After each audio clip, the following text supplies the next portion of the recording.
الحمد للہ وحدہ والصلاة والسلام علی من لا نبی بعدہ اما بعد رب اشرح لی صدری ویسر لی امری واحلل عقدۃ من لسانی یفقہوا قولی رب زدنی علما رب زدنی علما رب زدنی فہما رب اعوذ بک من ہمزات الشیاطین واعوذ بک ربی ان یحضرون رب یسر ولا تعسر وتمم بالخیر۔ گزشتہ سبق میں ہم نے آخر میں اللہ تعالیٰ کے اسماء و صفات سے متعلق اہل سنہ والجماعہ کے منہج کے متعلق بعض قواعد پڑھے تھے۔ آج ہم اللہ تعالیٰ کے اسماء و صفات کے اس بات سے متعلق وہ اہم قواعد پڑھیں گے جو گزشتہ سبق میں ہم نے پڑھے تھے۔ ان کا تعلق اہل سنہ والجماعہ کے منہج کے ساتھ تھا، اور آج کے سبق میں جو قواعد ہم پڑھیں گے ان کا تعلق اللہ تعالیٰ کے اسماء و صفات کے اس بات کے ساتھ ہے۔ پہلا قاعدہ، اسماء اللہ و صفاتہ توقیفیہ لا مجال للعقل فیہا۔ اللہ تعالیٰ کے سب نام اور تمام صفات توقیفی ہیں، محض عقل کی بنیاد پر اللہ تعالیٰ کے لیے کسی نام یا کسی صفت کا دعویٰ نہیں کیا جائے گا۔ اللہ تعالیٰ کے لیے وہی نام بیان کیے جائیں گے، وہی صفات بیان کی جائیں گی، انہی ناموں اور انہی صفات کا اس بات ہوگا جو کتاب و سنت سے ثابت ہے۔ ایسا نام یا ایسی صفت جو کتاب و سنت سے ثابت نہ ہو، اس کا اللہ تعالیٰ کے لیے اس بات نہیں کیا جائے گا۔ اللہ تعالیٰ نے قرآن مجید میں ارشاد فرمایا وَلَا تَقْفُ مَا لَيْسَ لَكَ بِهِ عِلْمٌ، جس چیز کا آپ کو علم نہیں اس کے پیچھے مت پڑو۔ اور اللہ تعالیٰ نے جن چیزوں کو حرام کیا، حرام کردہ چیزوں کو بیان کرتے ہوئے فرمایا وَأَن تَقُولُوا عَلَى اللَّهِ مَا لَا تَعْلَمُونَ، کہ تم اللہ کے ذمہ وہ بات لگاؤ جس کا تمہیں علم نہیں۔ یعنی یہ چیز بھی حرام ہے کہ تم اللہ کے ذمہ وہ بات لگاؤ جس کا تمہیں علم نہیں۔ تو اللہ تعالیٰ کے لیے وہی نام بیان کیا جائے گا، وہی صفت بیان کی جائے گی جو کتاب و سنت سے ثابت ہے۔ ایسا نام، ایسی صفت جو کتاب و سنت سے ثابت نہیں ہے، اسے اللہ کے لیے ثابت نہیں کیا جائے گا، اس کی نسبت اللہ تعالیٰ کی طرف نہیں کی جائے گی۔ اس کا یہ مطلب نہیں ہے کہ عقل کا کوئی کام نہیں ہے۔ اللہ تعالیٰ کے لیے جو نام، جو صفات کتاب و سنت سے ثابت ہے، عقل کا کام یہ ہے کہ عقل انہیں سمجھے، ان کے معانی، اس کے مفہوم کو سمجھے، اور ان صفات کے عقلی دلائل بیان کرنے میں بھی کوئی حرج کی بات نہیں ہے۔ یعنی اللہ تعالیٰ کے جو نام اور جو صفات کتاب و سنت سے ثابت ہیں، ان کے عقلی دلائل بیان کرنے میں بھی کوئی حرج کی بات نہیں ہے، لیکن ایسا نام یا ایسے صفت جو کتاب و سنت سے ثابت نہیں ہے، محض عقل کی بنیاد پر کسی نام کی یا کسی صفت کی اللہ تعالیٰ کی طرف نسبت نہیں کی جائے گی۔ دوسرا قاعدہ، اسماء اللہ تعالی اعلام و اوصاف۔ اللہ تعالیٰ کے سب نام اعلام بھی ہیں اور صفات بھی ہیں۔ اللہ تعالیٰ کے تمام نام جو کتاب و سنت سے ثابت ہیں، سب کے سب اعلام، نام بھی ہیں اور صفات بھی ہیں۔ مثلا اللہ تعالیٰ کا نام الرحمن، الرحیم، یہ اللہ کے نام بھی ہیں، اور اللہ تعالیٰ کے لیے صفت رحمت پر دلالت کرتے ہیں۔ اللہ تعالیٰ کے لیے صفت رحمت کو متضمن ہے۔ اللہ تعالیٰ کا نام الغفار، الغفور اللہ تعالیٰ کے لیے صفت غفران پر دلالت کرتے ہیں۔ صفت غفران کو متضمن ہے کہ اللہ تعالیٰ بخشنے والا ہے۔ اللہ تعالیٰ کا نام الرزاق، الرازق اللہ تعالیٰ کے لیے صفت رزق پر دلالت کرتے ہیں۔ اس طرح جتنے اللہ تعالیٰ کے نام ہیں سب کے سب وہ اللہ کے نام ہونے کے ساتھ ساتھ اللہ تعالیٰ کی صفات پر بھی دلالت کرتے ہیں۔ اللہ تعالیٰ کا کوئی ایک ایسا نام نہیں ہے جس میں اللہ تعالیٰ کے لیے کوئی صفت بیان نہ کی گئی ہو۔ ہر نام اللہ تعالیٰ کی کسی نہ کسی صفت پر دلالت کرتا ہے۔ تو اللہ تعالیٰ کے تمام نام ہونے کے ساتھ ساتھ اللہ تعالیٰ کے لیے اللہ تعالیٰ کی صفات پر بھی دلالت کرتے ہیں۔ مخلوق میں بعض اوقات ایسے ہوتا ہے کہ لفظ کسی کا نام رکھ دیا جاتا ہے لیکن اس لفظ کے معنی کی اس کے ساتھ مناسبت اور مطابقت نہیں ہوتی۔ مثلا جمیل، اس کا معنی ہے خوبصورت۔ اب جس کا نام جمیل رکھ دیا جائے لازمی نہیں ہے کہ وہ خوبصورت ہو، بعض اوقات وہ بظاہر اتنا خوبصورت نہیں ہوتا لیکن نام اس کا جمیل رکھ دیا جاتا ہے۔ افضل، لازمی نہیں ہے کہ جس کا نام افضل ہو وہ صاحب فضل ہو۔ شریف، لازمی نہیں ہے کہ جس کا نام شریف رکھ دیا جائے وہ واقعتاً شریف ہی ہو۔ یعنی مخلوق میں ایسے ہو جاتا ہے کہ لفظ بطور نام استعمال ہو جاتا ہے لیکن اس کا معنی کہ اس کے ساتھ مطابقت اور مناسبت نہیں ہوتی۔ لیکن اللہ تعالیٰ کے جو نام ہیں وہ نام ہونے کے ساتھ ساتھ جن صفات کو متضمن ہیں وہ صفات بھی اللہ کے لیے ثابت کی جائیں گی۔ نام بھی اللہ کے لیے ثابت کیا جائے گا، الرحمن، الرحیم، اور وہ صفت بھی اللہ کے لیے ثابت کی جائے گی جس صفت کو وہ نام متضمن ہے، صفت رحمت کو متضمن ہے۔ تو اللہ کے لیے الرحمن کو بطور نام ثابت کیا جائے گا اور رحمت کو بطور صفت ثابت کیا جائے گا۔ الرزاق، الرازق، ان کو بطور نام اللہ کے لیے ثابت کیا جائے گا اور رزق کو بطور صفت اللہ کے لیے ثابت کیا جائے گا۔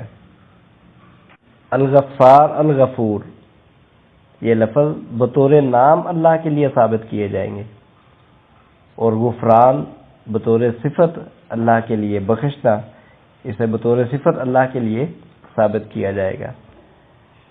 تو اللہ تعالیٰ کے جتنے نام ہیں جو کتاب و سنت سے ثابت ہے سب کو بطور نام بھی اللہ کے لیے ثابت کیا جائے گا اور ہر نام جس صفت پر دلالت کرتا ہے اس صفت کو بھی اللہ کے لیے ثابت کیا جائے گا۔ تیسرا قاعدہ، اسماء اللہ تعالی حسنى وصفاتہ صفات کمال لا نقص فیہا بوجہ من الوجوہ۔ اللہ تعالیٰ کے سب نام سب سے اچھے ہیں اور اس کی صفات سب سے اعلیٰ ہیں، لا نقص فیہا بوجہ من الوجوہ، ان میں کسی اعتبار سے نقص نہیں ہے، عیب نہیں ہے، کمی نہیں ہے۔ اللہ تعالیٰ کے سب نام سب سے اچھے ہیں۔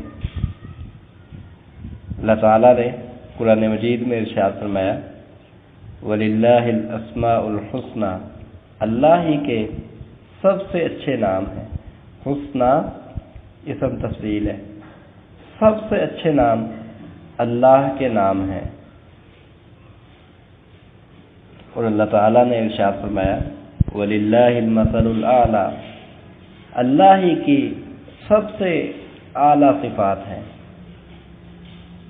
وَلِلَّهِ الْمَثَلُ الْأَعْلَى، المثل سے مراد یہاں وصف صفت ہے اور الاعلیٰ یہ بھی اسم تفضیل ہے۔ تو سب سے اچھے نام اللہ کے نام ہیں اور سب سے اعلیٰ صفات اللہ تعالیٰ کی صفات ہیں۔ لا نقص فیہا بوجہ من الوجوہ، ان میں کسی اعتبار سے نقص نہیں ہے، عیب نہیں ہے، کوئی کمی نہیں ہے۔ اللہ کے نام سب سے اچھے ہیں۔ کس اعتبار سے سب سے اچھے ہیں؟ ان میں وجہ حسن کیا ہے؟ اللہ تعالیٰ کے نام جن صفات پر دلالت کرتے ہیں وہ صفات سب سے اعلیٰ صفات ہیں۔ ان صفات میں کسی اعتبار سے کوئی عیب اور نقص نہیں، اس اعتبار سے اللہ کے نام سب سے اچھے نام ہیں۔ اللہ کے نام سب سے اچھے نام ہیں کس اعتبار سے؟ کہ یہ نام جن صفات پر دلالت کرتے ہیں وہ صفات سب سے اعلیٰ ہے، ان صفات میں کوئی نقص اور عیب نہیں ہے۔ اللہ تعالیٰ کا نام العلیم اللہ تعالیٰ کے لیے صفت علم پر دلالت کرتا ہے، ایسا علم جس میں کوئی نقص نہیں، ایسا علم جس سے کوئی چیز خارج نہیں ہے، باہر نہیں ہے۔ اس کائنات کو پیدا کرنے سے پہلے اس کائنات کے ذرے ذرے کا اللہ کو علم تھا، جو ہو چکا اس کا بھی، جو ہو رہا ہے اس کا بھی، جو آئندہ ہوگا اس کا بھی اللہ کو علم ہے۔ جو نہیں ہوا اگر ہوتا تو کیسے ہوتا، اس چیز کا بھی اللہ کو علم ہے۔ کوئی چیز اللہ کے علم سے خارج نہیں ہے۔ تو اللہ تعالیٰ کا نام العلیم اللہ تعالیٰ کے لیے ایسے علم پر دلالت کرتا ہے جو ہر لحاظ سے کامل ہے، جس میں کسی اعتبار سے کوئی نقص اور عیب نہیں ہے۔ اللہ تعالیٰ کا نام الحی اللہ تعالیٰ کے لیے صفت حیات پر دلالت کرتا ہے، ایسی حیات، ایسی زندگی کہ جس میں کسی اعتبار سے کوئی نقص اور عیب نہیں ہے، جو ہر لحاظ سے کامل زندگی ہے، کمال والی زندگی ہے، ایسی حیات پر دلالت کرتا ہے۔ اللہ تعالیٰ کا نام القدیر اللہ تعالیٰ کے لیے ایسی قدرت پر دلالت کرتا ہے کہ جو ہر چیز کو شامل ہے اور ہر چیز کو سموئے ہوئے ہے، کوئی چیز اللہ تعالیٰ کی قدرت سے خارج نہیں ہے۔ تو اللہ تعالیٰ کے جتنے نام ہیں وہ ایسی صفات پر دلالت کرتے ہیں جو ہر اعتبار سے کمال والی کامل صفات ہے، ان میں کسی اعتبار سے کوئی نقص اور عیب نہیں۔ اس اعتبار سے اللہ تعالیٰ کے سب نام سب سے اچھے نام ہیں۔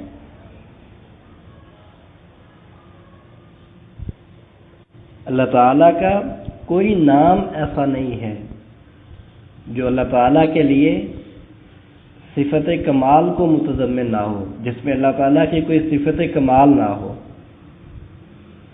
اسی بنیاد پر اہل علم کہتے ہیں کہ الدہر اللہ کا نام نہیں ہے۔ حدیث قدسی آپ نے متعدد مرتبہ سنی ہوگی، اللہ تعالیٰ فرماتے ہیں کہ ابن آدم یسب الدہر وَأَنَا الدَّهْرُ، ابن آدم وہ زمانے کو گالی دیتا ہے، وَأَنَا الدَّهْرُ، اور میں زمانہ ہوں، میں دہر ہوں۔ تو کیا یہاں الدہر یہ اللہ تعالیٰ کا نام ہے؟ اللہ تعالیٰ جو فرما رہے ہیں وَأَنَا الدَّهْرُ، میں دہر ہوں، میں زمانہ ہوں، تو کیا الدہر اللہ کا نام ہے؟ تو اہل علم نے لکھا ہے کہ یہ اللہ کا نام نہیں ہے۔ کیوں؟ کیونکہ اللہ رب العالمین نے قرآن مجید میں ارشاد فرمایا وَلِلَّهِ الْأَسْمَاءُ الْحُسْنَى، اللہ کے نام سب سے اچھے نام ہیں، اور ان میں وجہ حسن یہ ہے کہ وہ صفات کمال کو متضمن ہے۔ تو اس آیت سے اہل علم نے استدلال کیا ہے کہ اللہ کا نام وہ ہوگا جو صفت کمال کو متضمن ہو۔ جس لفظ میں صفت کمال نہ ہو وہ اللہ کا نام نہیں ہو سکتا۔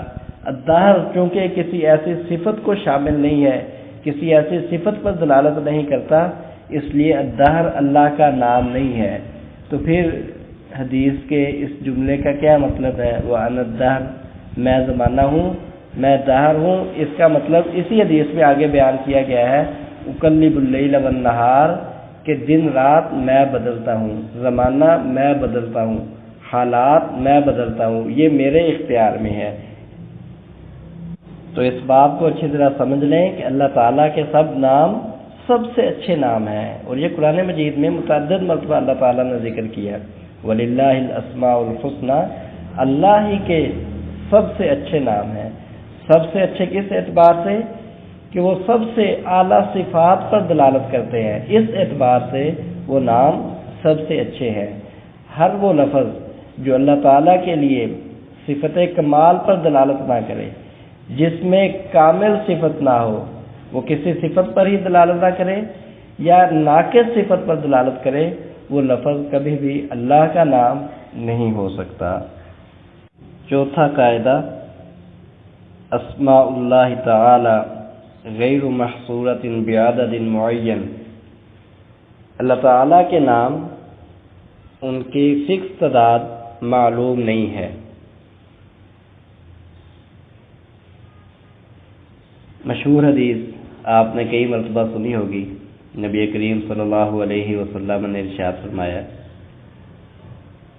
ان للہ 99 اسما من احصاها دخل الجنہ، کہ اللہ کے 99 نام ہیں، جو ان کا احصاء کر لے وہ جنت میں داخل ہو جائے گا۔ اللہ کے 99 ناموں کا جو احصاء کر لے وہ جنت میں داخل ہو جائے گا۔ احصاء کا مطلب ان الفاظ کو یاد کرے، ناموں کو یاد کرے، ان کے معانی اور مفہوم کو سمجھے، اس کے مطابق عقیدہ بنائے اور زندگی گزارے۔ اللہ کے ناموں میں سے 99 نام جو یاد کر لیتا ہے، ان کے معنی مفہوم کو سمجھ لیتا ہے، اس کے مطابق عقیدہ بنا لیتا ہے، زندگی گزارتا ہے، اس نے اللہ کے ناموں کا احصاء کیا۔ تو جو 99 ناموں کا احصاء کر لے، نبی صلی اللہ علیہ وسلم نے فرمایا دخل الجنہ، وہ جنت میں داخل ہو جائے گا۔ تو کیا اللہ تعالیٰ کے صرف 99 نام ہیں؟ نہیں، اللہ تعالیٰ کے نام بے شمار ہیں، ہمیں ان کی فکس تعداد معلوم نہیں ہے، بالضبط تعداد معلوم نہیں ہے۔ اس کی دلیل وہ معروف دعا ہے جو نبی کریم صلی اللہ علیہ وسلم سے مروی ہے، اللہم انی عبدک وابن عبدک وابن امتک ناصیتی بیدک ماض فی حکمک عدل فی قضاؤک اسألک بکل اسم هو لک سمیت به نفسک او انزلتہ فی کتابک او علمتہ احدا من خلقک او استأثرت به فی علم الغیب عندک۔ تو اس دعا میں نبی کریم صلی اللہ علیہ وسلم نے اللہ تعالیٰ کے ناموں کا واسطہ اور وسیلہ دیا ہے۔ اسألک بکل اسم هو لک، اے اللہ میں تجھ سے تیرے ہر اس نام کے واسطے سے اور وسیلے سے سوال کرتا ہوں جو تیرا ہے۔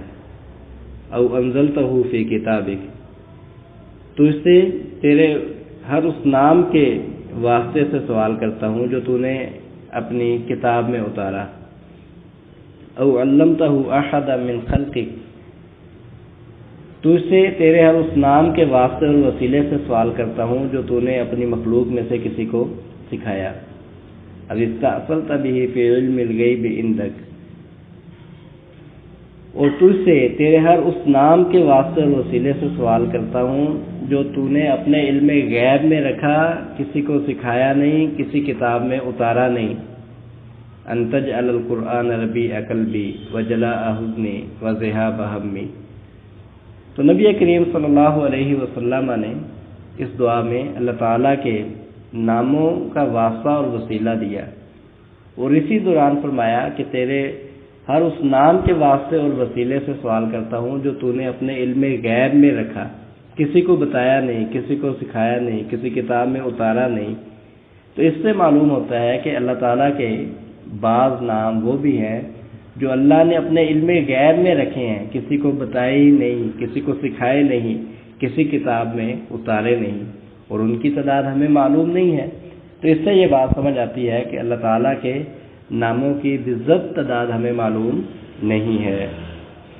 حدیث میں جو 99 کا عدد ذکر ہے، اس کا مطلب اتنا ہے کہ کہ اللہ کے ناموں میں سے جو 99 نام یاد کر لیتا ہے، ان کے معنی مفہوم کو سمجھ لیتا ہے، اس کے مطابق عقیدہ بنا لیتا ہے، اسے وہ فضیلت حاصل ہو جائے گی، وہ اس فضیلت کا مستحق بن جائے گا۔ جیسے کوئی شخص کہتا ہے کہ میرے پاس 1000 روپے ہے جو میں نے صدقہ کے لیے رکھا ہوا ہے، تو اس کا یہ مطلب نہیں ہوتا کہ اس کے علاوہ اس کے پاس پیسے نہیں ہیں، یعنی اس کے پاس پیسے اور بھی ہو سکتے ہیں، البتہ 1000 روپیہ اس نے صدقے کے لیے رکھا ہوا ہے۔ تو ایسے ہی اس حدیث کا مطلب ہے کہ اللہ کے ناموں میں سے، یعنی نام اور بھی ہے، لیکن ان ناموں میں سے جو 99 نام یاد کر لیتا ہے اور ان کے معنی مفہوم کو سمجھ لیتا ہے، اس کے مطابق عقیدہ بنا لیتا ہے، وہ اس فضیلت کا مستحق بن جائے گا۔ 5واں قاعدہ، الالحاد فی اسماء اللہ هو المیل بها ما یجب فیها۔ اللہ کے ناموں میں الحاد یہ ہے کہ جو ان ناموں کے متعلق واجب ہے اس پر عمل نہ کیا جائے، اس سے روگردانی کی جائے، اس سے اعراض کیا جائے۔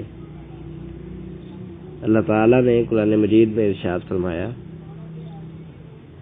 وَلِلَّهِ الْأَسْمَاءُ الْحُسْنَى فَادْعُوهُ بِهَا وَذَرُوا الَّذِينَ يُلْحِدُونَ فِي أَسْمَائِهِ سَيُجْزَوْنَ مَا كَانُوا يَعْمَلُونَ۔ اللہ ہی کے سب سے اچھے نام ہیں، اللہ کو ان ناموں کے ساتھ پکارو، اور جو لوگ اللہ تعالیٰ کے ناموں کے متعلق الحاد کا شکار ہیں، صراط مستقیم سے ہٹے ہوئے ہیں، درست راستے سے دور ہیں، انہیں چھوڑ دو، عنقریب انہیں ان کے اعمال کی جزا دی جائے گی۔ اس آیت میں اللہ رب العالمین نے ان کی مذمت کی ہے، ان لوگوں کی جو اللہ تعالیٰ کے ناموں کے بارے میں الحاد کا شکار ہے۔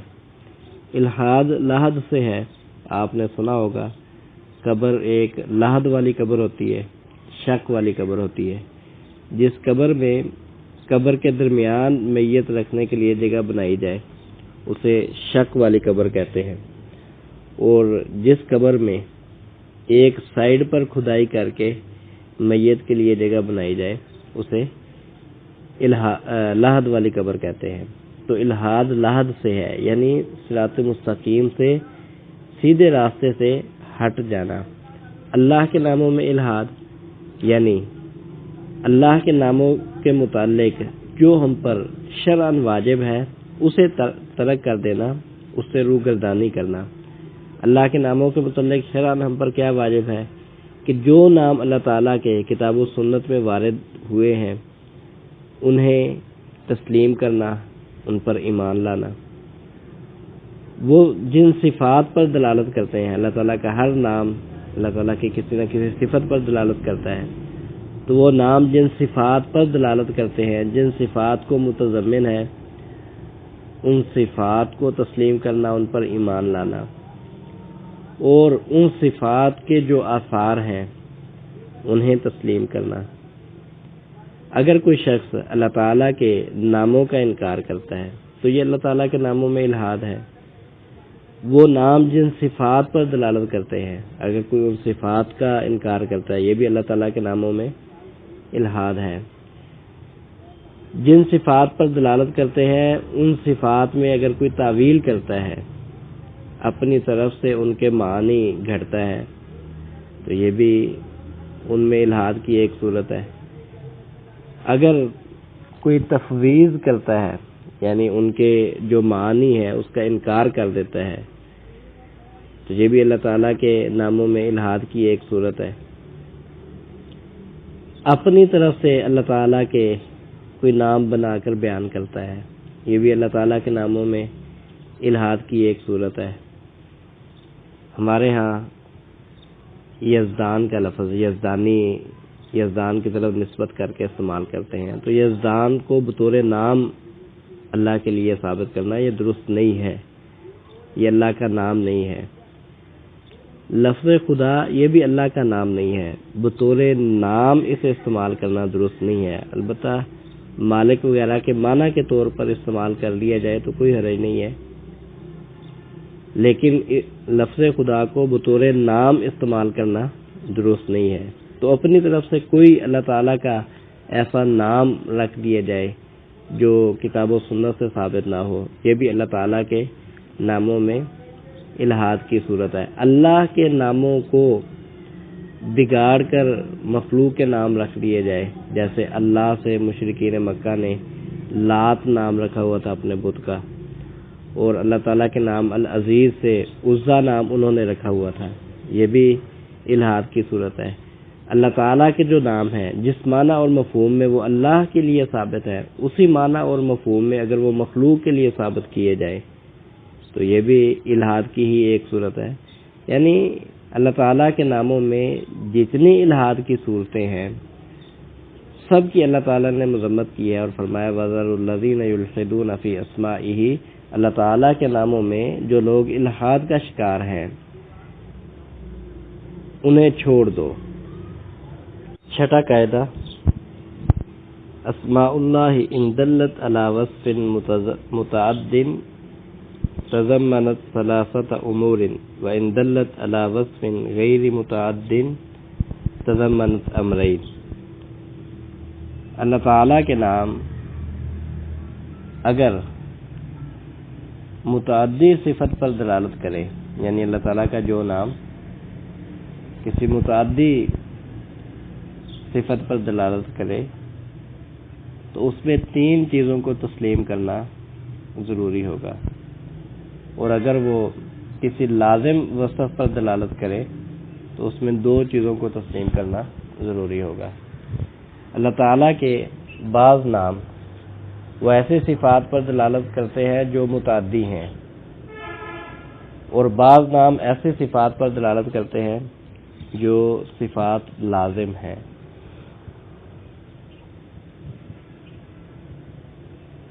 اللہ تعالیٰ کا نام الخالق، یہ اللہ تعالیٰ کے لیے صفت خلق پر دلالت کرتا ہے،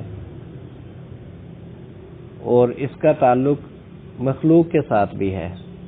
یخلق الخلق، اللہ تعالیٰ مخلوق کو پیدا کرتا ہے۔ تو ایسا نام جو ایسی صفت پر دلالت کرے جو متعدی ہو تو اس میں تین چیزوں کو تسلیم کرنا ضروری ہے۔ ہم نے توحید الاسماء والصفات کی تعریف میں یہ بات ذکر کی تھی، والایمان بمعانیہا واحکامیہا، کہ اللہ تعالیٰ کے اسماء و صفات کے معانی پر ایمان رکھنا اور ان کے احکام پر ایمان رکھنا۔ یہ چیز یہ اللہ تعالیٰ کے اسماء کے احکام میں سے ہے کہ جب کسی اللہ کے کسی نام پر ایمان لایا جائے گا، جب ہم کہیں گے کہ ہمارا اللہ تعالیٰ کے اس نام پر ایمان ہے، تو اس کا کیا مطلب ہے؟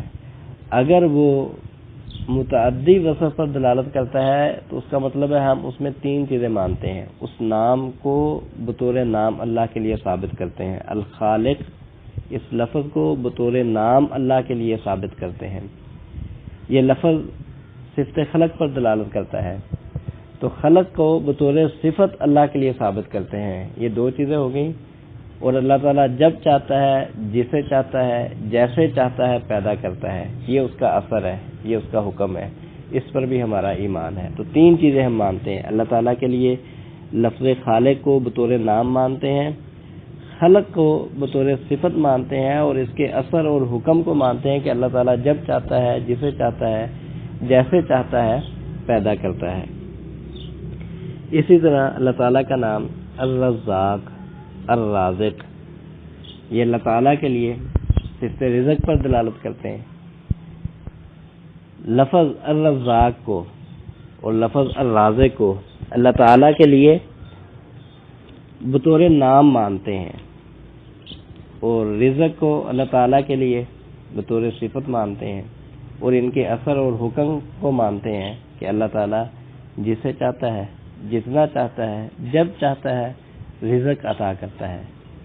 تو اس میں تینوں چیزیں ہم مانتے ہیں، تینوں چیزوں کو تسلیم کرتے ہیں۔ لفظ الرزاق، الرازق کو بطور نام اللہ کے لیے ثابت کرتے ہیں، رزق کو بطور صفت اللہ کے لیے ثابت کرتے ہیں، اور اللہ تعالیٰ جب چاہتا ہے، جسے چاہتا ہے، جتنا چاہتا ہے رزق عطا کرتا ہے۔ یہ لفظ الرزاق اور الرازق کے اثر اور حکم کو بھی تسلیم کرتے ہیں۔ اسی طرح اللہ تعالیٰ کا نام الرب، اللہ تعالیٰ رب العالمین ہے. الرب کو بطور نام اللہ کے لیے ثابت کرتے ہیں. لفظ رب صفت ربوبیت کو متضمن ہے. ربوبیت اللہ کے لیے بطور صفت ثابت کرتے ہیں. اللہ تعالیٰ جسے چاہتا ہے جیسے چاہتا ہے اسے پالتا ہے، اس کی پرورش کرتا ہے. یہ اس کے اثر کو بھی تسلیم کرتے ہیں، اس پر ایمان رکھتے ہیں. السمیع یہ اللہ تعالیٰ کا نام ہے. لیس کمثلہ شیء وہو السمیع البصیر. السمیع یہ اللہ تعالیٰ کا نام ہے. السمیع لفظ کو بطور نام اللہ کے لیے ثابت کرتے ہیں. یہ اللہ تعالیٰ کے لیے صفت سمع پر دلالت کرتا ہے کہ اللہ تعالیٰ سنتا ہے. ہم سمع کو بطور صفت اللہ کے لیے ثابت کرتے ہیں، اور اس کا اثر کہ اللہ تعالیٰ سب کی سنتا ہے، ہر وقت سنتا ہے. جو جس وقت پکارتا ہے اس وقت سنتا ہے. کوئی ایسا آواز سے بات کرے، کوئی بلند آواز سے بات کرے، دن کے وقت بات کرے، رات کے وقت بات کرے، جب بھی کوئی بات کرے اللہ تعالیٰ اسے سنتا ہے. تو ہم اس کے اثر کو بھی مانتے ہیں. اصل میں ان چیزوں کی اتنی زیادہ وضاحت اس لیے کی جاتی ہے کہ بعض گمراہ فرق وہ ان چیزوں کو تسلیم نہیں کرتے. مثلا اللہ تعالیٰ کے لیے کہ اللہ تعالیٰ جب چاہتا ہے جس کی چاہتا ہے سنتا ہے، وہ اس بات کو نہیں مانتے. اللہ تعالیٰ کے لیے صفت سمع کو مانتے ہیں. بعض وہ ہے نا جو صفت سمع کا انکار ہی کر دیتے ہیں. بعض صفت سمع کو مانتے ہیں کہ اللہ سنتا ہے، یہ مانتے ہیں، لیکن ان کا صفت سمع کو ماننا وہ اس طرح نہیں ہے جس طرح اہل سنہ والجماعہ اللہ تعالیٰ کے لیے صفت سمع کو مانتے ہیں اور اللہ تعالیٰ کے متعلق کہتے ہیں کہ اللہ تعالیٰ سنتا ہے، جب چاہتا ہے سنتا ہے. وہ کہتے ہیں یہ اللہ تعالیٰ کی ازلی صفت ہے. صفت سمع یہ اللہ تعالیٰ کی ازلی صفت ہے، یعنی وہ اسے علم کے معنی میں سمجھتے ہیں کہ اللہ تعالیٰ ہمیشہ سے جانتا ہے کہ کس نے کیا بات کرنی ہے. ہم کہتے ہیں کہ یہ بات اپنی جگہ ٹھیک ہے کہ اللہ تعالیٰ کو ہمیشہ سے علم ہے، ازل سے علم ہے کہ کس نے کیا بات کرنی ہے. لیکن جس وقت کوئی بات کرتا ہے اس وقت بھی اللہ تعالیٰ سن رہا ہوتا ہے. اس سے پہلے بھی اللہ تعالیٰ کے علم میں ہوتا ہے کہ اس نے کیا بات کرنی ہے، اور جس وقت وہ تکلم بات کرتا ہے اس وقت بھی اسے سن رہا ہوتا ہے. اسی طرح صفت کلام کا مسئلہ ہے. بعض لوگ وہ تو ویسے ہی اللہ تعالیٰ کے لیے صفت کلام کا انکار کرتے ہیں، بعض اللہ تعالیٰ کے لیے صفت کلام کو مانتے ہیں، لیکن وہ کلام کو اللہ کے لیے اس طرح ثابت نہیں کرتے جس طرح اہل سنہ والجماعہ ثابت کرتے ہیں کہ اللہ تعالیٰ جب چاہتا ہے، جس سے چاہتا ہے، جو چاہتا ہے کلام کرتا ہے. اللہ تعالیٰ کی کلام الفاظ اور حروف پر مشتمل ہوتی ہے اور اسے سنا جا سکتا ہے. ایسی کلام اللہ کے لیے ثابت نہیں کرتے. وہ کہتے ہیں کہ اللہ تعالیٰ کی کلام وہ کلام واحد ہے اور کلام نفسی ہے اور یہ ازلی صفت ہے. جبکہ اہل سنہ سمجھتے ہیں کہ اللہ تعالیٰ جب چاہتا ہے، جس سے چاہتا ہے، جو چاہتا ہے کلام کرتا ہے. اس کی مزید تفصیل انشاءاللہ آگے جا کر بھی ہم بیان کریں گے. تو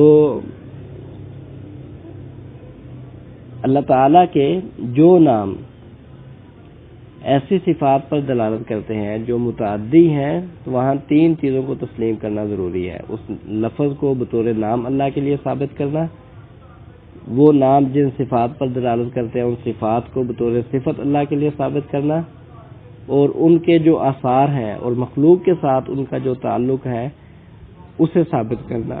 جو شخص ان تین چیزوں کو تسلیم کر لیتا ہے اس کا اللہ تعالیٰ کے ناموں پر ایمان درست ہے. اور اللہ تعالیٰ کے وہ نام جو اللہ تعالیٰ کی کسی ایسی صفت پر دلالت کرتے ہیں جو لازم صفت ہے، غیر متعدی ہے، تو وہاں دو چیزوں کو تسلیم کرنا ضروری ہے. ایک اس لفظ کو بطور نام اللہ کے لیے ثابت کرنا، اور وہ لفظ جس صفت پر دلالت کرتا ہے اس صفت کو اللہ تعالیٰ کے لیے بطور صفت ثابت کرنا. جیسے الحی اللہ تعالیٰ کا نام ہے تو لفظ الحی کو اللہ تعالیٰ کے لیے بطور نام ثابت کرنا، اور لفظ الحی یہ اللہ تعالیٰ کے لیے صفت حیات پر دلالت کرتا ہے تو حیات کو بطور صفت اللہ کے لیے ثابت کرنا. یہ دو چیزیں تسلیم کرنا ضروری ہے. اسی طرح العلی اللہ تعالیٰ کا نام ہے. تو لفظ العلی کو اللہ تعالیٰ کے لیے ثابت کرنا بطور نام، اور یہ اللہ تعالیٰ کے لیے صفت علو پر دلالت کرتا ہے، تو اللہ تعالیٰ کے لیے صفت علو کا اس بات کرنا یہ دوسری چیز ہے. تو اللہ تعالیٰ کے وہ نام جو اللہ تعالیٰ کی کسی ایسی صفت پر دلالت کرتے ہیں جو لازم صفت ہے، تو وہاں دو چیزوں کو تسلیم کرنا ضروری ہے. اس لفظ کو بطور نام اللہ کے لیے ثابت کرنا، اور وہ نام جس صفت پر دلالت کرتا ہے اس صفت کو بطور صفت اللہ تعالیٰ کے لیے ثابت کرنا. 7واں قاعدہ، اللہ تعالیٰ کی صفات دو طرح کی ہیں، ثبوتیہ و سلبیہ. اللہ تعالیٰ کی جو صفات کتاب و سنت میں وارد ہوئی ہیں وہ دو طرح کی ہیں، ثبوتیہ و سلبیہ. بعض صفات کو اللہ کے لیے ثابت کیا گیا ہے اور بعض صفات کی اللہ تعالیٰ سے نفی کی گئی ہے. اللہ تعالیٰ سمیع ہے، بصیر ہے، غفور ہے، غفار ہے، شاکر ہے، شکور ہے، رؤوف ہے، رحیم ہے، رحمان ہے.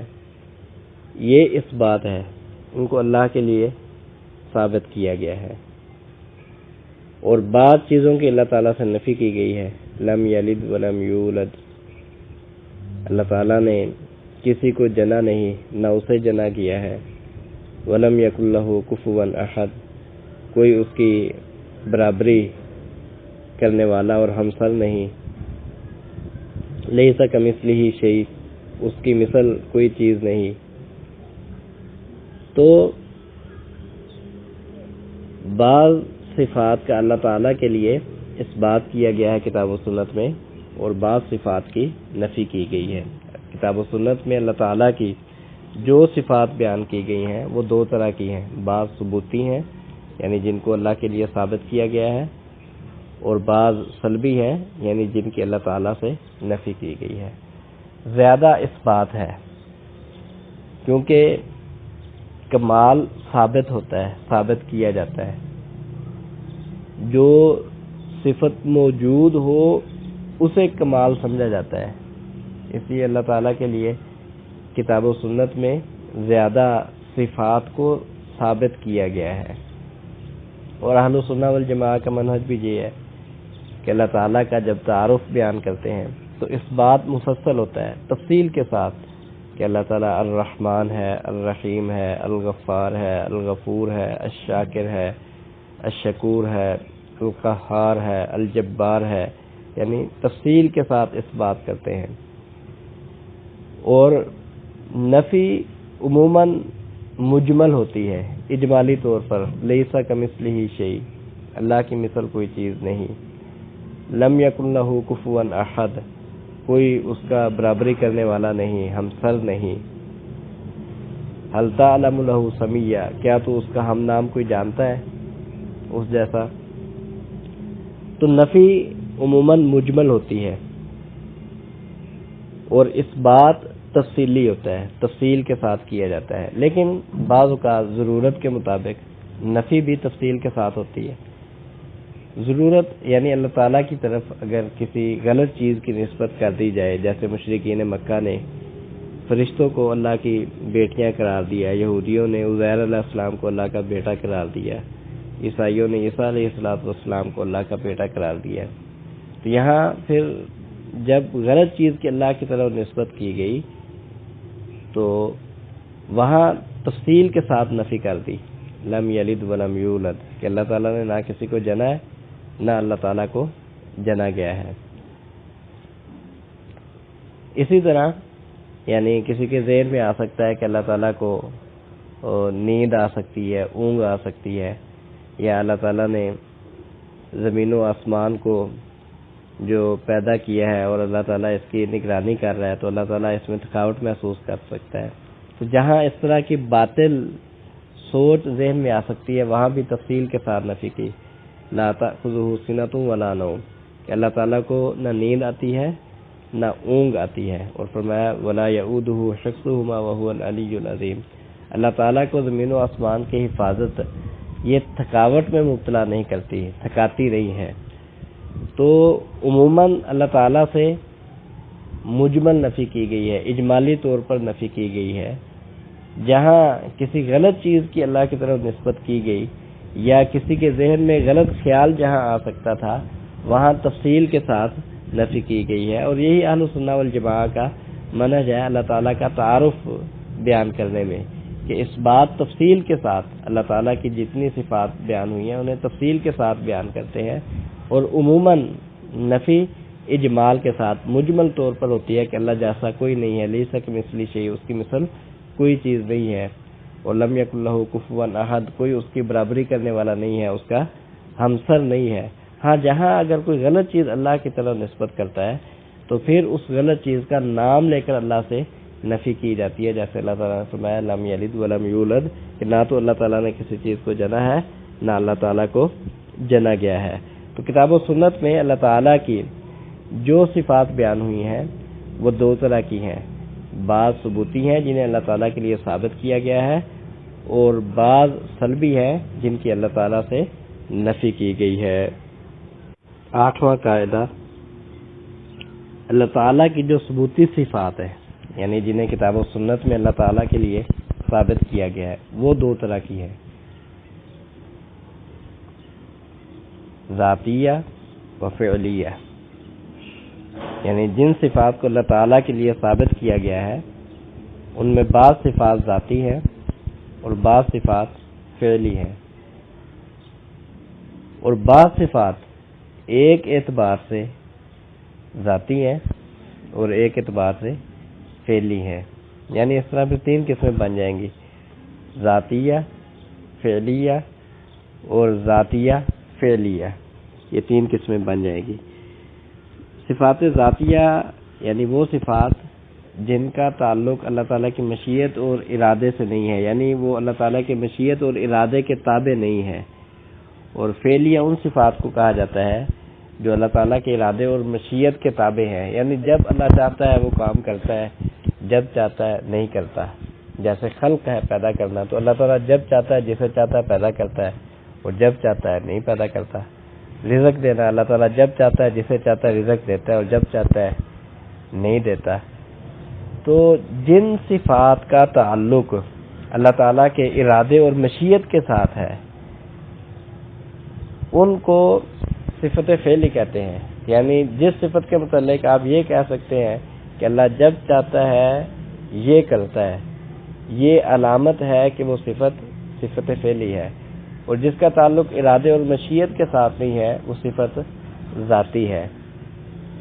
جیسے اللہ تعالیٰ کے لیے صفت حیات، زندہ ہونا، یہ اللہ تعالیٰ کی صفت ذاتی ہے۔ علو، اللہ تعالیٰ کا اوپر ہونا، بلند ہونا، یہ اللہ تعالیٰ کی صفت ذاتی ہے۔ اور بعض صفات ایسی ہیں جو ایک اعتبار سے ذاتی ہیں اور ایک اعتبار سے فعلی ہیں۔ مثلا صفت کلام، اللہ تعالیٰ ازل سے اس سے متصف ہے، اس اعتبار سے یہ ذاتی ہے، اور اللہ تعالیٰ جب چاہتا ہے جس سے چاہتا ہے کلام کرتا ہے، اس اعتبار سے فعلی ہے۔ سمع، اللہ تعالیٰ ازل سے اس سے متصف ہے، اس اعتبار سے یہ ذاتی ہے، اور اللہ تعالیٰ جس کی چاہتا ہے دعا سنتا ہے،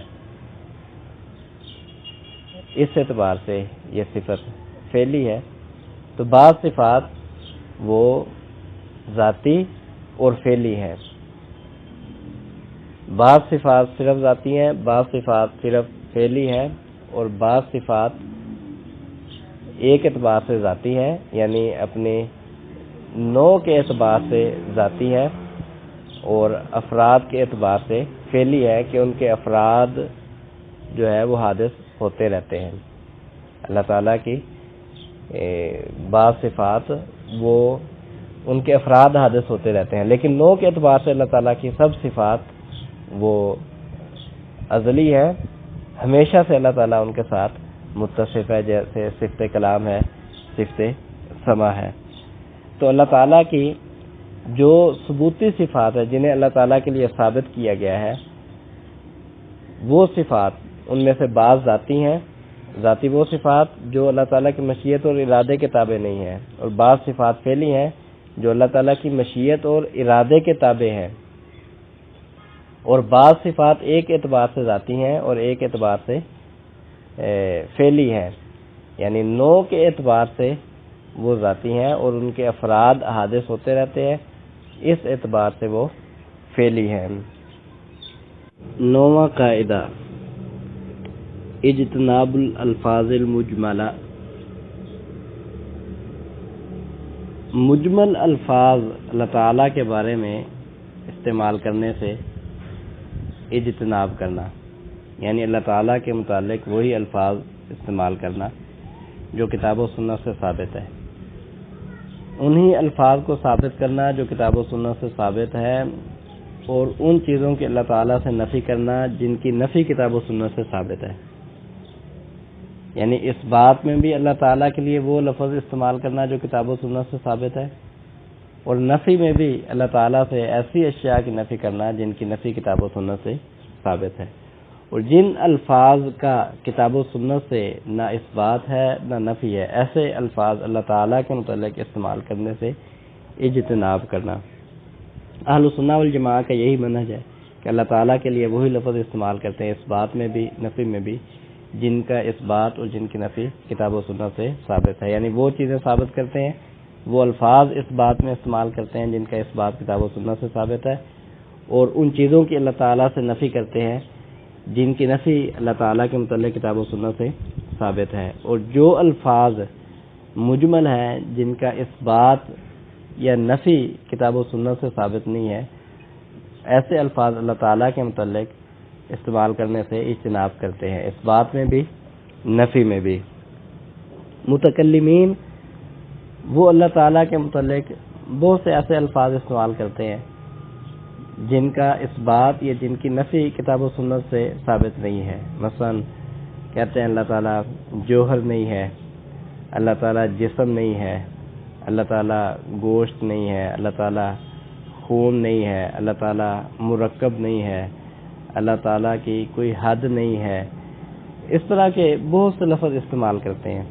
متکلمین کے اس منہج میں دو خرابیاں ہیں، ایک تو یہ خرابی ہے کہ اللہ تعالیٰ کا اس بات تفصیل کے ساتھ کتاب و سنت کا منہج اور اہل سنہ والجماعہ کا منہج بھی یہ ہے کہ جب اللہ تعالیٰ کا تعارف بیان کیا جائے تو اس بات تفصیلی ہونا چاہیے کہ اللہ تعالیٰ الرحمن ہے، الرحیم ہے، الغفار ہے، الغفور ہے، الشاکر ہے، الشکور ہے، الوہاب ہے، الرزاق ہے، الرازق ہے، اس طرح تفصیل کے ساتھ اس بات ہونا چاہیے، اور نفی اجمالی ہونی چاہیے کہ اللہ کی مثل کوئی چیز نہیں ہے، اللہ کی برابری کرنے والا کوئی نہیں ہے، اللہ کا کوئی ہمسر نہیں ہے، اللہ کہ جہاں ضرورت ہو کسی وجہ سے کسی نے غلط چیز اللہ کی طرف غلط چیز کی نسبت اللہ کی طرف کر دی ہو، یا کسی کے ذہن میں غلط وہم ہو اللہ کے متعلق کوئی ایسی چیز ہو جو اللہ تعالیٰ کے شان نہیں، تو اس کی نفی کے لیے تفصیلی نفی بھی ہو سکتی ہے، اس میں کوئی حرج نہیں ہے، لیکن عموماً اس بات مفصل ہونا چاہیے۔ تو متکلمین جو اللہ تعالیٰ کا تعارف بیان کرتے ہیں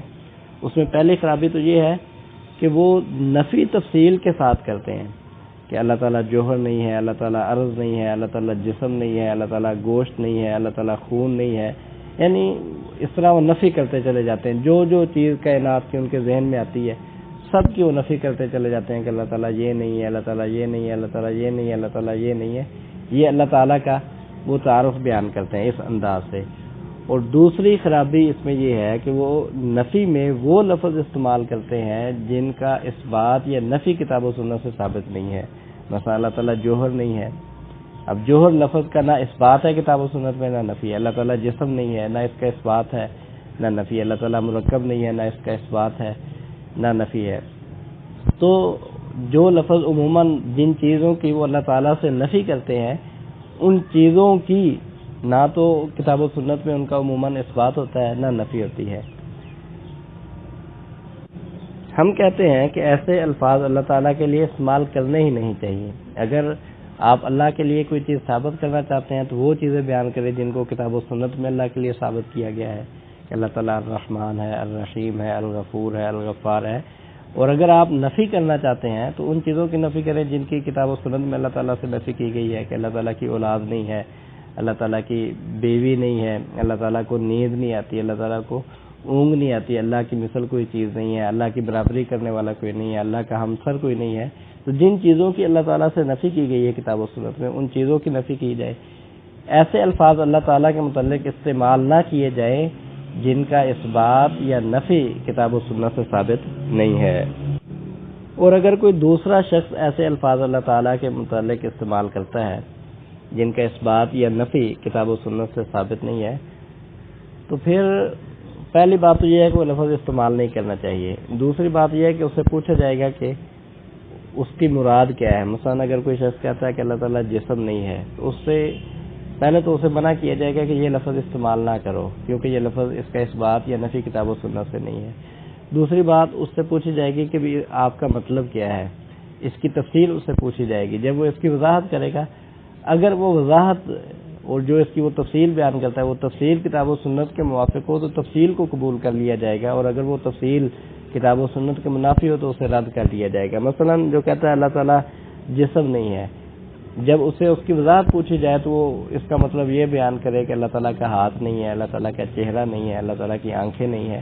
اگر یہ مطلب بیان کرتا ہے تو یہ مطلب کتاب و سنت کے منافی ہے، رد ہوگا۔ اور اگر وہ اس کا مطلب بالفرض یہ بیان کرتا ہے کہ اللہ تعالیٰ کا مخلوق جیسا جسم نہیں ہے، تو یہ بات اس کی ٹھیک ہے، ہم کہیں گے بات آپ کی ٹھیک ہے، لیکن آپ جو لفظ استعمال کر رہے ہیں یہ لفظ کتاب و سنت میں استعمال نہیں ہوئے، وارد نہیں ہوئے، اس لیے آپ یہ لفظ استعمال نہ کریں۔ لیکن آپ جو بات کہنا چاہتے ہیں وہ بات آپ کی ٹھیک ہے۔ یعنی جتنے الفاظ اس طرح کے جو کتاب و سنت سے ثابت نہیں ہے، اگر کوئی دوسرا شخص انہیں استعمال کرتا ہے تو پہلے تو اسے سمجھایا جائے گا کہ ایسے الفاظ استعمال نہ کیے جائیں۔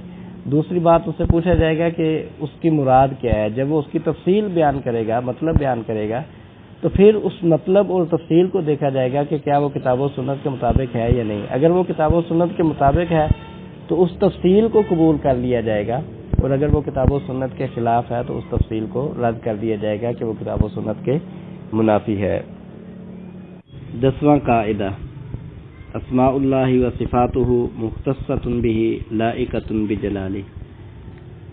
اللہ تعالیٰ کے جتنے نام ہیں اور جتنی صفات ہیں وہ اللہ کے ساتھ مختص ہے اور اسی کے شایان شان ہے۔ جو صفت اللہ کی ہے کتاب و سنت سے، جو صفت اللہ کے لیے ثابت ہے، جس معنی میں وہ اللہ کے لیے ثابت ہے، مخلوق میں وہ صفت اس معنی میں نہیں ہو سکتی۔ اگر کوئی شخص وہ صفت اسی معنی میں مخلوق کے لیے ثابت کرتا ہے تو یہ اللہ کے ساتھ شرک ہو جائے گا، اللہ تعالیٰ کی صفات میں شرک ہوگا۔ جس معنی میں علم اللہ کے لیے ثابت ہے، اگر اسی معنی میں اگر کوئی شخص مخلوق کے لیے علم ثابت کرتا ہے اسی طرح کا، تو یہ اللہ کے ساتھ اللہ کی صفت علم میں شرک ہے۔ اللہ تعالیٰ ہر چیز پر قادر ہے، صفت قدرت اس کے لیے ثابت ہے۔ تو اگر ویسی ہی قدرت اگر کوئی مخلوق کے لیے ثابت کرتا ہے تو یہ اللہ تعالیٰ کے ساتھ اس کی صفت قدرت میں شرک ہوگا۔ ہدایت توفیق، صراط مستقیم پر چلنے کی توفیق دینا، کسی کو صراط مستقیم پر چلانا، یہ اللہ کی صفت ہے۔ اگر کوئی مخلوق کے لیے ایسی صفت ثابت کرتا ہے تو یہ اللہ کے ساتھ شرک ہوگا۔ شفا دینا، یہ اللہ کا کام اور اللہ کی صفت ہے۔ اگر کوئی مخلوق کے لیے بھی اسی طرح شفا دینے کی صفت ثابت کرتا ہے تو یہ اللہ کے ساتھ شرک ہوگا۔ تو اللہ تعالیٰ کے جتنے نام ہیں، جتنی صفات ہیں، یہ اللہ کے ساتھ مختص ہے اور صرف اللہ کے ہی شایان شان ہیں۔ جو صفت جس معنی میں اللہ کے لیے ثابت ہے اس معنی میں وہ مخلوق کے لیے ثابت نہیں کی جا سکتی۔ مخلوق اس معنی میں اس صفت سے کبھی بھی متصف نہیں ہو سکتی۔ یہاں تک اللہ تعالیٰ کے اسماء و صفات سے متعلق جو اہم قواعد تھے ان میں سے 10 قاعدے ہم نے پڑھ لیے ہیں۔ اب ہم آتے ہیں کہ اگر کسی ایسے شخص کو سمجھانے کا موقع ملتا ہے جو اللہ تعالیٰ کے اسماء و صفات میں انحراف کا شکار ہے، تو اس کے لیے اگر ہم دو قاعدے ذہن میں رکھ لیں، دو اصول ذہن میں رکھ لیں، تو بات سمجھانا ہمارے لیے آسان ہوگا۔ سب سے پہلے دیکھا یہ جائے گا کہ جو اللہ تعالیٰ کے اسماء و صفات میں انحراف کا شکار ہے وہ کس درجے پر ہے۔ کیا وہ اللہ تعالیٰ کے سب اسماء و صفات کا انکار کرتا ہے، یا اسماء کو مانتا ہے صفات کا انکار کرتا ہے، یا بعض صفات کو مانتا ہے اور بعض کا انکار کرتا ہے، یا بعض میں تعویل کرتا ہے۔ تو سب سے پہلے ہم اس کا درجہ دیکھیں گے، سٹیج دیکھیں گے کہ وہ کس سٹیج پر ہے۔ اگر تو وہ اللہ تعالیٰ کے سب اسماء و صفات کا انکار کرتا ہے، جیسے جہمیہ ہے، یا سب صفات کا انکار کرتا ہے جیسے معتزلہ ہے، تو ہم اسے کہیں گے کہ دیکھو آپ اللہ تعالیٰ کی ذات کو مانتے ہیں، اللہ کی ذات پر ایمان رکھتے ہیں۔ یقیناً اس کا جواب ہوگا جی ہاں۔ اگر کوئی شخص اللہ کی ذات کا ہی انکار کرتا ہے تو پھر اس سے بات توحید الاسماء والصفات کے باب میں نہیں ہوگی، پھر اس سے بات اللہ تعالیٰ کے وجود اور اس بات پر ہوگی، وہ ایک الگ باب ہے۔ تو یقینی بات ہے وہ کہے گا کہ اللہ تعالیٰ کی ذات پر اس کا ایمان ہے، کیونکہ یہاں ہماری بات اس شخص سے ہو رہی ہے جو اسلام کا دعوے دار ہے، مسلمان ہے، اپنے آپ کو مسلمان سمجھتا ہے، صرف اس کا انحراف توحید الاسماء والصفات میں ہے، اس کی گمراہی اور غلطی کا تعلق توحید الاسماء والصفات کے ساتھ ہے۔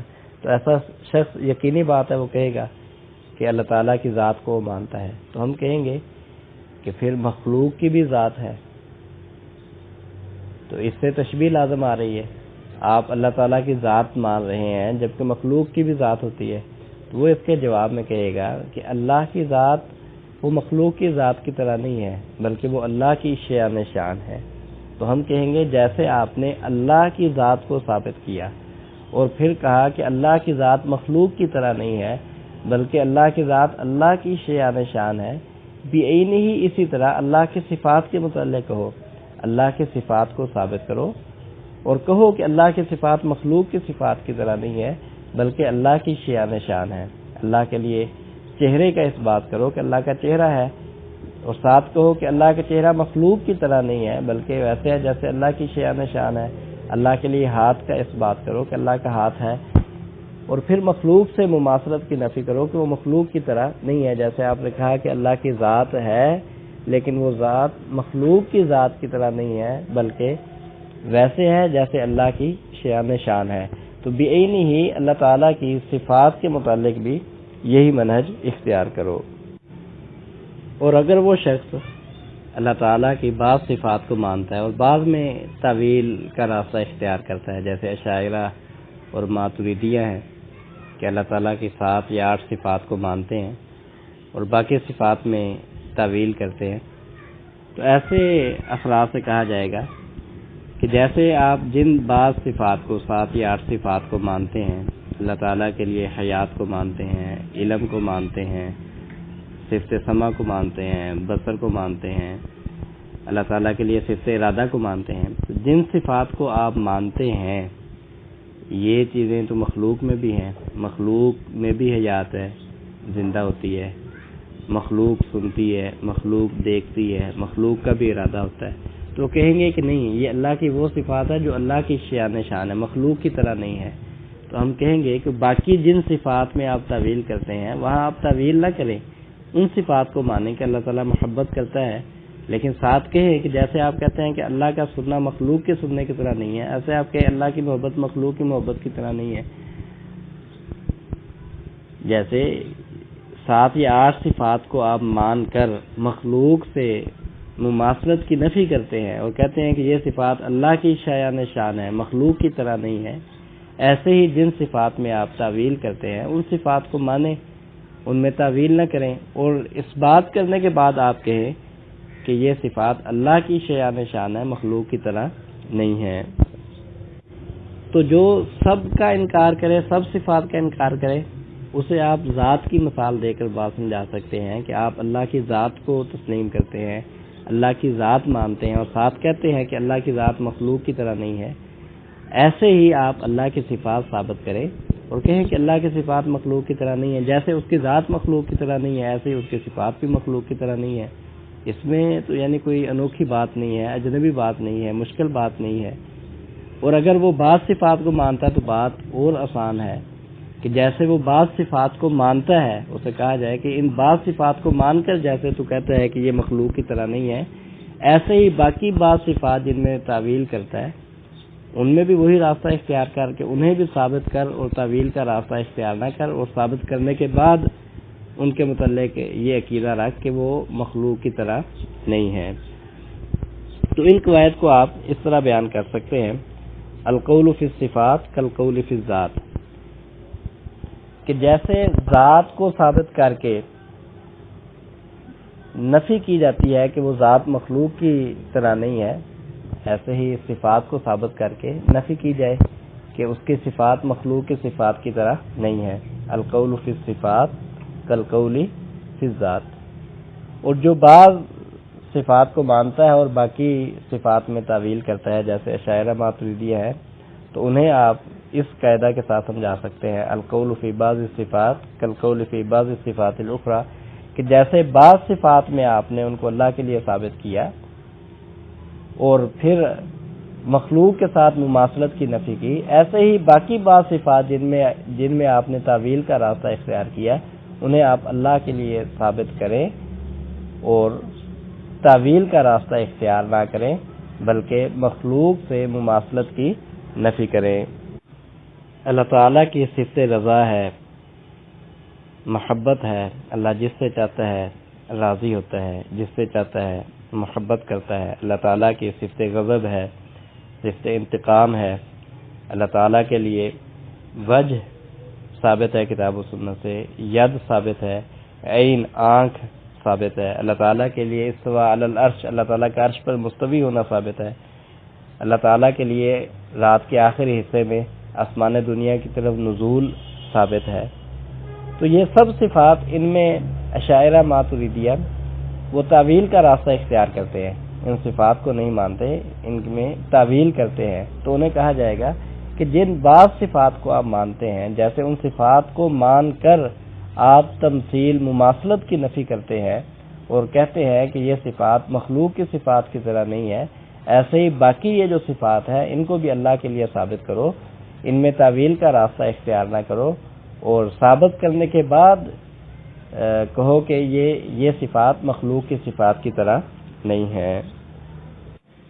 توحید الاسماء والصفات سے متعلق چند اہم کتابیں: شیخ الاسلام امام ابن تیمیہ رحمہ اللہ کی الحمویہ، وہ اس مسئلہ میں کافی تفصیلی اور مفید کتاب ہے۔ امام ابن تیمیہ رحمہ اللہ کی التدمریہ، اس میں بھی اس پر تفصیلی بات کی گئی ہے اللہ تعالیٰ کے صفات سے متعلق۔ عقیدہ واسطیہ میں بھی شیخ الاسلام امام ابن تیمیہ رحمہ اللہ نے اللہ تعالیٰ کی صفات تفصیل سے بیان کی ہیں اور کتاب و سنت سے ان کے دلائل بھی ذکر کیے ہیں۔ شیخ محمد بن صالح العثیمین رحمہ اللہ کی کتاب بڑی مفید کتاب ہے، القواعد المثلی فی صفات اللہ تعالی و اسمائہ الحسنی۔ اس میں شیخ محمد بن صالح العثیمین رحمہ اللہ نے اللہ تعالیٰ کے 99 نام کتاب و سنت سے جمع کیے ہیں۔ پہلے قرآن مجید سے جو نام ثابت ہیں وہ ذکر کیے ہیں، پھر احادیث سے جو نام ثابت ہیں وہ ذکر کیے ہیں، اس طرح 99 کی تعداد پوری کی ہے۔ اور اللہ تعالیٰ کے اسماء و صفات سے متعلق قواعد اور ان کی تفصیل ذکر کی ہے۔ اہل السنہ والجماعہ میں اہل السنہ والجماعہ پر جن صفات کے متعلق تعویل کا اعتراض کیا جاتا ہے کہ اہل السنہ بھی بعض صفات میں تعویل کرتے ہیں، اس کا تفصیلی رد کیا ہے۔ کافی مفید کتاب ہے، مطالعہ کرنا چاہیے۔ اس کا اردو ترجمہ بھی موجود ہے، شیخ عبداللہ ناصر رحمانی حافظہ اللہ تعالیٰ نے اس کا اردو ترجمہ کیا ہے، وہ اردو ترجمہ بھی مل جاتا ہے، PDF میں بھی موجود ہے۔ اسی طرح شیخ محمد بن خلیفہ التمیمی کی 3 کتابیں ہیں، معتقد اہل سنہ والجماعہ فی توحید الاسماء والصفات، ایک یہ کتاب ہے، ایک اللہ تعالیٰ کی صفات کے متعلق ہے اور ایک اللہ تعالیٰ کے ناموں کے متعلق ہے، یہ بھی مفید کتابیں ہیں۔ اسی طرح اور بھی کئی کتابیں ہیں، تو توحید الاسماء و صفات پر بھی ان بعض کتابوں کا مطالعہ کرنا چاہیے۔ اللہ رب العالمین سے دعا ہے کہ اللہ رب العالمین حق بات سن سمجھ کر اسے اختیار کرنے کی توفیق عطا فرمائے۔ سبحان ربک رب العزت عما یصفون وسلام علی المرسلین والحمد للہ رب العالمین۔